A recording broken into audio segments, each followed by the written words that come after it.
A moment of truth. Ang aking puto balinghoy. Ayan, masarap siya mga kalangga. I'm so happy. Happy, happy, happy. Oh my, perfect na to siguro siya mga kalangga. Oh, tignan niya. The moment of truth. Naging puto balinghoy. Siyang laki nga lang. Dahil wala pa akong hulmahan. So, yan mga kalangga, oh. So, ang ginawa ko dito, yung parang strainer siya. Tapos, itong papers, ano ba to? Itong papel na to.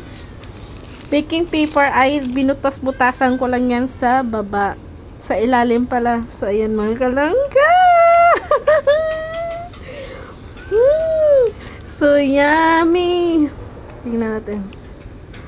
Oh my! Perfect na perfect ang putong balinghoy. Yeah, yeah, yeah. Ayan mga kalangga. Oh yeah.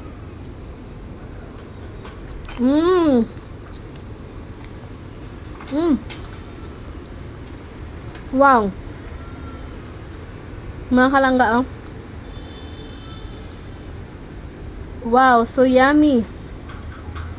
Ang sarap nito sa kape.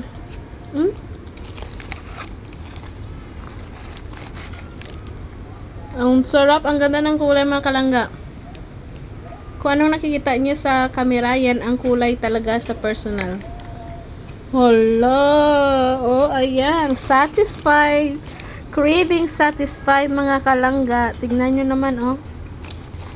Mainit siya. Woohoo! Ayan, di ba?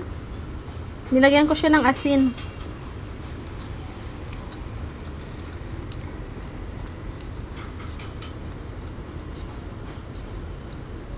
Mas maganda kamayin, wag na magkutsara. O yan, oh. Kasi para makita nyo talaga, ayan. Itong luto siya mga kalangga, oh. Sarap. Ang lagkit pa kamo ng ano, oh, ng balinghoy. Malagkit na balinghoy siguro to, oh. Ayan, oh. So, ayan mga kalangga. I'm so happy.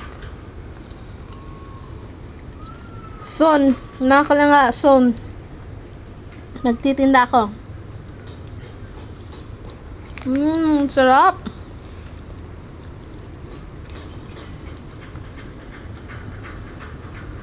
Masarap sa yung may kalamay-kalamay.